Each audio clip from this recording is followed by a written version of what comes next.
Bismillahirrahmanirrahim. Assalamualaikum warahmatullahi wabarakatuh. Perkenalkan, saya Rizky Nursasmita.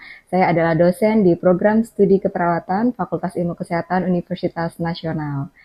Pada kesempatan ini, izinkan saya memaparkan PDD UKTPP dalam bidang pengajaran. Mengacu pada kurikulum dari AIPNI dan bidang keilmuan yang saya dalami, yaitu keperawatan anak, dalam riwayat mengajar saya mengampu mata kuliah keperawatan anak sehat dan sakit akut. Mata kuliah ini adalah mata kuliah wajib prodi, given dari AIPNI sebesar 4 SKS, 3 SKS teori, dan 1 SKS praktikum.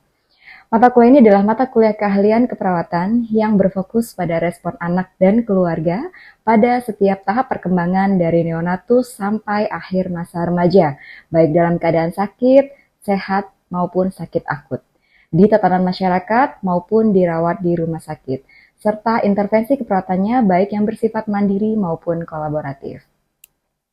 Capaian pembelajaran pada mata kuliah ini meliputi beberapa hal. Yang pertama adalah memahami konsep keperawatan anak dalam konteks keluarga.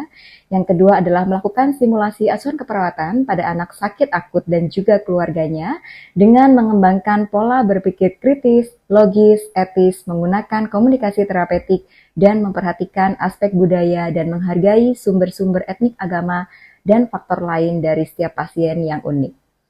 Capaian yang ketiga adalah mampu mendemonstrasikan intervensi keperawatan baik mandiri maupun kolaboratif pada kondisi anak sehat maupun sakit dengan menerapkan konsep ilmu dasar keperawatan dan ilmu keperawatan dasar sesuai dengan SOP serta menerapkan prinsip keperawatan anak, family center care, traumatic care, legal, dan juga etis. Capaian yang keempat adalah mampu memberikan simulasi pendidikan kesehatan pada anak dan keluarga sebagai upaya pencegahan primer, sekunder, dan juga tersier.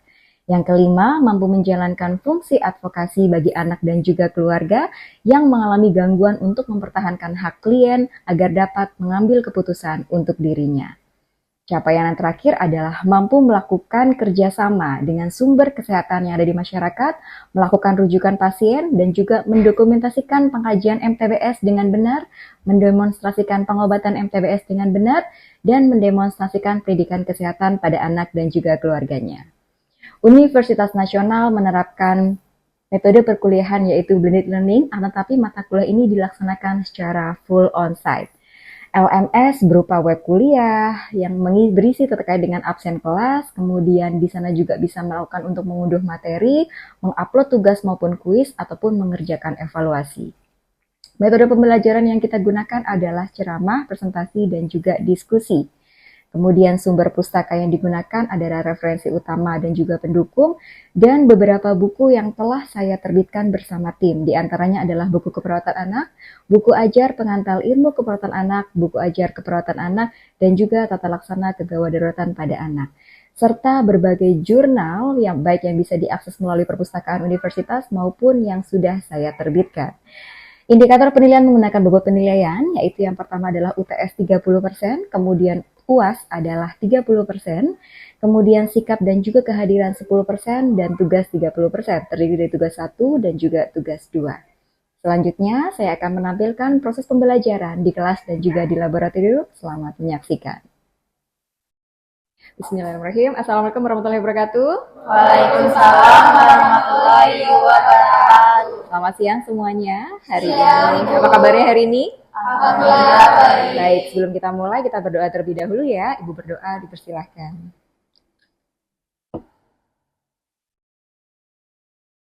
Cukup. Baik, hari ini adalah pertemuan minggu ke-6 di mata kuliah keperawatan, sehat, dan sakit akut. Ibu akan masuk mulai di materi terkait dengan perkembangan pada anak. Nah, hari ini yang akan diberikan adalah terkait dengan Denver Development Screening Test. Tetapi tidak akan diberikan sekaligus, Ibu akan berikan secara bertahap. Hari ini adalah kita preparation dulu. Teman-teman akan belajar bagaimana nanti persiapan untuk kita melakukan screening.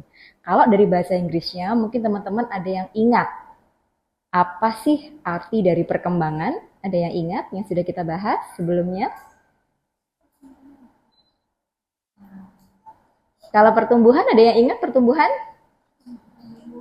Sesuatu yang bertumbuh berarti dia bertambah, betul. Baik itu dari ukurannya, bentuknya, bisa indikator adalah berat badan dan Tinggi badan salah satunya. Nah, sekarang di perkembangan ini yang diukur adalah kemampuan perkembangan dia. Teman-teman ya, kita akan menggunakan sebuah instrumen namanya kita singkat DDST atau Denver Development Screening Test. Ya, jadi teman-teman kita akan belajar terkait dengan ini. Nah, di sini adalah yang pertama Ibu akan berikan terkait dengan persiapannya, yaitu terkait dengan perhitungan anak di usia bagaimana cara menghitungnya, dan nanti di akhirnya adalah kita akan nanti teman-teman akan mampu memahami dan juga mampu melakukan screening Denver 2 ini. Oke, untuk yang tadi Ibu sampaikan, apa itu perkembangan? Coba teman-teman ingat kembali, apa yang bertambah, apa yang berkembang dari anak-anak? Betul, kemampuan. Ada kemampuan bahasa, kemampuan motorik halus, motorik kasar, itulah yang akan kita nilai di dalam screening perkembangannya ini. Gitu ya. Oke, di sini nah, fungsinya untuk apa? Yang pertama adalah untuk menaksir perkembangan deteksi dini personal sosial, motorik halus, motorik kasar, dan juga bahasa. Kemudian fungsi yang lain adalah sebagai bentuk antisipasi orang tua, karena ini dilakukan pada usia tertentu. Teman-teman di sini bisa lihat 1 bulan hingga maksimum 6 tahun. Ya, kemudian ini bukan merupakan diagnosis, tetapi adalah untuk membandingkan kemampuan anak sesuai dengan usianya, ya, terkait dengan screening ini. Kemudian persiapannya ini yang penting teman-teman. Jadi sebelum kita melakukan screening Denver atau DDST, kita akan melakukan pengukuran rumus usia kronologis maupun usia koreksi. Apa itu usia kronologis? Usia kronologis adalah tanggal pemeriksaan teman-teman melakukan screening perkembangan dikurangi dengan tanggal lahir anak. Contohnya hari ini tanggal berapa teman-teman? 1 Juli ya. Oke. Kemudian, misalkan Ibu berikan contoh tanggal lahir anaknya adalah 1 Maret. Oke. 2023. Tinggal kita kurangkan saja. Hari dikurangi hari bisa. Di sini 0. Kemudian 7 dikurangi 3 bisa? Bisa. Oke, 7 kurangi 3, 4. 25 dikurangi 23? 2. Jadi usia anak tersebut adalah 2 tahun, 4 bulan, dan 0 hari. Atau 2 tahun, 4 bulan. Seperti ini cara menghitungnya. Ini adalah usia kronologis anak tersebut. Ya, kemudian kapan dia dilakukan usia koreksi? Kalau usianya kurang dari 2 tahun. Ini anaknya yang akan dilakukan screening usianya sudah lebih dari 2 tahun, karena 2 tahun 4 bulan. Oleh karena itu tidak perlu kita koreksi. Kecuali kalau kita menghitung usia ini, ketemu usianya kurang dari 2 tahun, baru kita lakukan usia koreksi. Terutama pada bayi-bayi yang lahir prematur. Ya, dikatakan dia prematur 1 bulan, tinggal kita kurangkan. Misalkan dia prematur 1 bulan, tinggal kita kurangkan 1 bulan di sini. Sisanya tinggal 3 bulan. Misalkan dia lahir dengan usia prematur, seperti itu ya teman-teman ya. Oke, kita akan mulai untuk latihannya. Oke, yang pertama adalah, ini contohnya. Pemeriksaannya masih sama ya teman-teman, tolong siapkan alat tulisnya. Karena ini penting, kalau teman-teman salah nanti menuliskan bagaimana usia kronologisnya ataupun usia koreksinya, nanti plotting di formulir untuk perkembangannya teman-teman bisa salah. Jadi harus betul bagaimana menghitung usia kronologis. Terus teman-teman, namanya anak-anak kita tidak boleh menghitung berapa usia anaknya 5 tahun bulat, seperti itu tidak boleh. Tetapi harus ada berapa bulannya, berapa harinya. Karena itu sangat berarti ya. Ibu berikan contoh yang pertama adalah, sudah kelihatan ya. Hari ini misalkan contoh 1 Juli 2025. Nah, di sini tanggal lahir anaknya adalah 1 Februari. Februari berarti 02 ya teman-teman ya. 2019. Tinggal kita kurangkan saja. Oke. 1 dikurangi 1 bisa? Oke, 0 hasilnya. 7 dikurangi 2? 5. Good. 2025 dikurangi 2019? 6. Jadi anaknya adalah 6 tahun 5 bulan. Kalau usianya 6 tahun, apakah perlu usia koreksi? Tidak, oke, good ya. Jadi tidak perlu usia koreksi. Usia dia adalah 6 tahun 5 bulan. Contoh kasus yang lain, misalkan anak lahir, teman-teman perhatikan di sini, dengan tanggal lahir yang seperti ini. Contohnya adalah 05, kemudian 06, 2021. Apakah 1 dikurangi 5 bisa? Tidak bisa. Oleh karena itu, hari, ini kan hari, kita akan meminjam ke bulan. Ini tahun. 1 hari kita akan meminjam karena hari di sini tidak bisa dikurangi. Jadi kita akan pinjam ke bulan. 1 bulan berapa hari? 30 hari. Good. Kita tambahkan 30 tambah 1. 31 dikurangi 5 sudah bisa? Berapa hasilnya? Good, 26. Kemudian hati-hati karena bulan sudah dipinjam di sini, jadi sisanya tinggal 6. 6 dikurangi 6 bisa? Bisa. Berapa? 0. Oke. 2025 dikurangi 2021? 4. Anaknya usia 4 tahun 26 hari. Mudah? Ingat, begitu hari tidak bisa dikurangi, dia tinggal pinjam ke bulan. Sama halnya dengan misalkan bulan tidak bisa dikurangi, dia pinjam ke tahun. 1 tahun adalah 12 bulan. Itu yang perlu teman-teman perhatikan. Ibu akan ulangi lagi sekali lagi, tapi setelah itu kita akan latihan untuk menuliskannya. 01/07/2025. Tanggal lahirnya misalkan Ibu berikan contoh 05 tadi ya. Kemudian di sini adalah 08, kemudian 2021. Oke. 1 dikurangi 5 bisa? Tidak. Tidak bisa. Kita akan meminjam 30 hari. 31 dikurangi 5, 26. Oke, di sini sudah dipinjam 1, sisanya 6. 6 bisa dikurangi 8, teman-teman? Tidak. Kita akan meminjam ke tahun, ditambahkan 12. Yes. 18 dikurangi 8? Good. Hati-hati sudah dipinjam. Sisa 24 ya. 24 dikurangi 21? 3. Good. Jadi usia kronologis anak tersebut adalah 3 tahun 10 bulan 26 hari. Mudah? Ingat, meminjam jangan lupa yang sudah dipinjam. Karena ini sebenarnya adalah hitung-hitungan sederhana untuk teman-teman melakukan perhitungan usia kronologis. Kalau ini salah, nanti plotting di form Denver pun akan salah. Oke, silahkan teman-teman coba. Soal 1 boleh sebelah sini nanti dicoba yang soal nomor 1. Kemudian soal nomor 1 ini sudah ya, nomor 2 dan nomor 3. Teman-teman silakan kerjakan dan soal nomor 4. Di row yang bagian belakang boleh yang soal nomor 4. Ibu akan sama-sama tuliskan di depan ya. Tanggal tesnya hari ini adalah 1 Juli. Oke, 1 Juli 2025. Oke, tanggal lahir anak adalah 9 Agustus. 9 Agustus, hati-hati mengkonversi dari bulan yang ditulis dengan bulan yang diangkat. Mahasiswa ini suka kadang mereka lupa untuk mengkonversinya. Oke. Ini yang soal nomor 2. Oke. Soal yang nomor 3 adalah tanggal tesnya masih sama, 01/07/2025.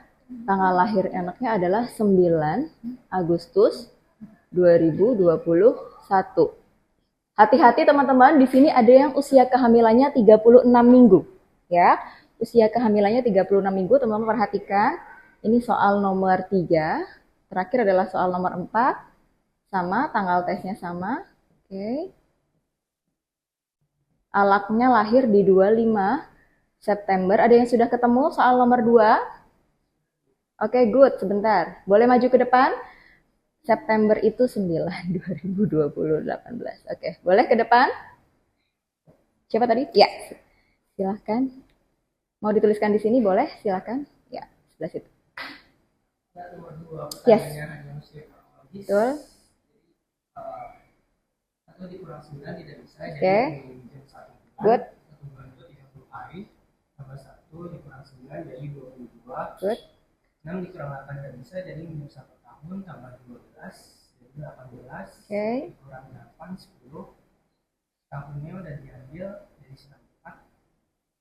24 kurang 21 itu 3. Oke, good. Jadi usianya 3 tahun 10 bulan 22 hari. Good. Bagus. Teman-teman terima kasih, tepuk tangan dulu. Oke, di sini lihat, hati-hati ada usia kehamilan dia 36 minggu. Ya, kita dikatakan bayi lahir aterem. Teman-teman saya lihat soal nomor 3, dia lahirnya aterem. Ini adalah untuk kasus yang aterem. Begitu dia prematur, lahirnya 36 minggu. Nah, hati-hati, usianya sudah 3 tahun. Apakah kalau lebih dari 2 tahun dia dikoreksi? Tidak. Jadi kita akan abaikan. Kecuali in case usia di sini ketika kalian hitung tahapan yang pertama, dia kurang dari 2 tahun. Baru kita akan lihat apakah dia prematur atau tidak. Tapi begitu saya sudah lewat dari 2 tahun, abaikan prematuritasnya. Paham? Jadi yang dikerjakan adalah sudah betul sekali ya, ini nilainya 100. Soal nomor 2, soal nomor 3 sama ya? Betul. Sekarang tinggal soal nomor 4, ada yang sudah mengerjakan? Ada yang sudah? Oh boleh, mau coba. Ya silahkan. Teman-teman cocokkan ya di lembar jawaban atau di buku masing-masing apakah sudah sama atau masih berbeda. Kalau masih berbeda, ada yang bingung boleh ditanyakan ke Ibu. Silakan yang nomor 4 saja. Iya. Oke.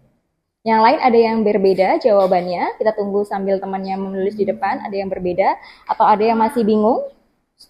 Sudah sama semua ya. 0 dikurangi 1, ya tambah 30. Ya, 31 dikurangi 25. Oke, good. Ini sebenarnya hitung-hitungan sederhana. Ya, semuanya kecil-kecil tapi harus teliti. Karena kalau teman-teman tidak teliti sampai lupa, itu nanti jadi salah jawabannya. Biasanya seperti itu mahasiswa itu. Oke, good.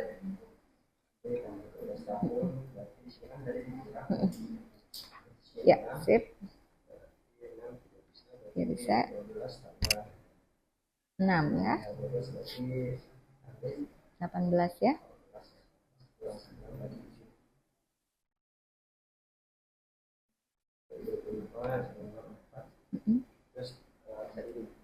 Dua empat dikurangi 18.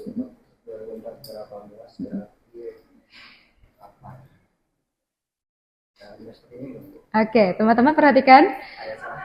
Ini yang perlu kita hati-hati menghitungnya. Karena memang hitung-hitungannya sederhana. Tetapi ternyata bisa terjadi kesalahan ya. Ini 6 ditambah 12. Kita hitung bersama-sama yuk, tidak apa-apa. 18 dikurangi 9? 9. Ini 7 ya. Hati-hati. Memang hitung-hitungan yang sederhana. Kalau salah itu akan berakibat bisa jadi selisih 2 bulan. Nanti di form Denver-nya akan berbeda plottingnya gitu ya. Ini juga sama. 24 dikurangi 18? 6. Bu, ini saya sedang grogi Bu, nggak apa-apa Bu, salah Bu ya, ini sedang grogi tadi di depannya. Oke, tepuk tangan buat kita semuanya. Sampai di sini jelas? Paham? Oke, nanti kita praktis lagi ya. Oke, baik. Ini adalah sebagai persiapan kita untuk screening Denver. Kenapa Ibu plottingkan khusus? Karena ini penting. Begitu teman-teman salah perhitungan, salah juga plotting di form Denver-nya. Sampai di sini ada yang mau ditanyakan teman-teman? Boleh, silakan.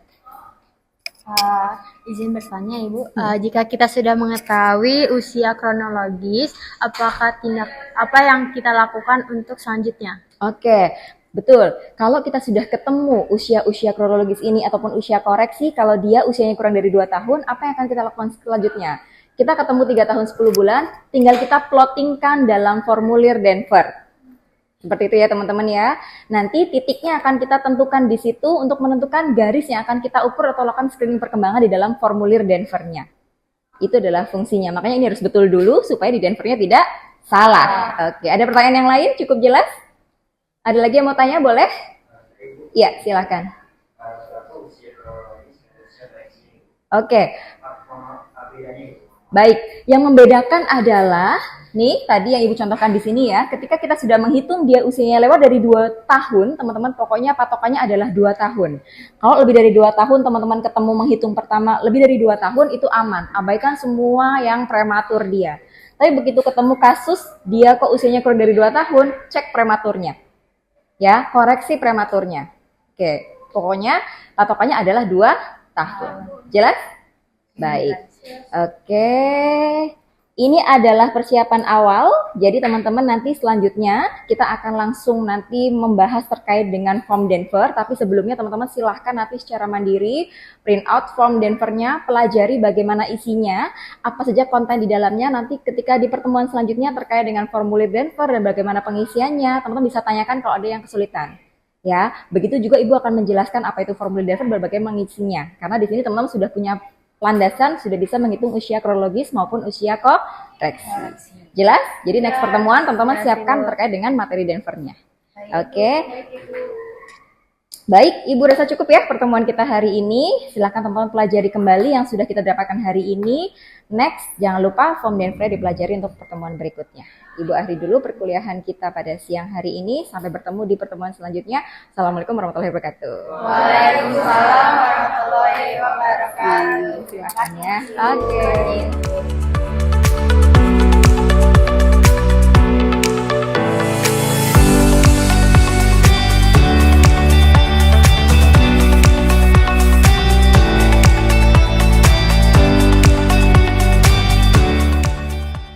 Demikian video PDD UKT PT saya dalam bidang pengajaran. Semoga berkenan dan terima kasih.